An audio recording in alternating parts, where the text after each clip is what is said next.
How should they regulate him? That aside, as far as any kind of... They should have just had like a mass prayer, all come up, kissed his presidential cufflinks, bring him some water. I know, that would have been a little more authentic, at least. As far as anything new that came out about this whale trade, I think probably the most interesting thing about it is that we learned that JP Morgan was betting on a crisis, betting on kind of a 2008 Lehman moment type crisis, which I think is really telling and interesting. Now, obviously, that didn't come to fruition, but it's a really, I think, one of the newer things that we learned that was pretty interesting to come out of this. The other thing we learned is, hey, according to Jamie Dimon, you can't tell the difference between proprietary trading and hedging. So all this business about the Volcker rule, forget it. Let's just pack up and go home. That rule, phooey. It's not going to do anything.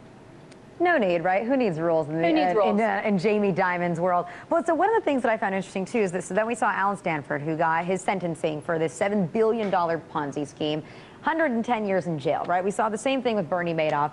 And I thought that Eve Smith actually brought up kind of an interesting contradiction here, which is if you look at it, if you're one of these people that rips off rich investors, you pay, man, right? You're 110 years in jail. If you are the CEO of one of the top banks of the country that essentially was working on an entire system that was an entire Ponzi scheme right before this crash, then no big deal?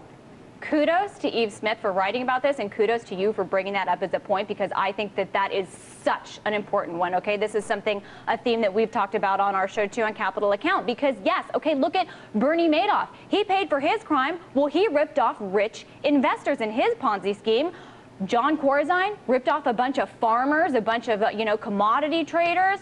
And hey, he walks a free man, and there's no way they can find fraud, criminal charges to press against him. No one's to blame. Customer money's still missing. And oh no, it wasn't stolen, even though the law was broken, and taking money from segregated accounts, which is against the law. I absolutely think you're so onto something. There is a total different set of laws that apply if you are damaging the lives of very wealthy people with influence and capital, both political and financial, or when you're damaging people that don't have that same benefit. And I think that you've given a couple of examples, and Bernie Madoff are just two more. And that's one of these things, too, that, it's like we keep being reminded of this all the time.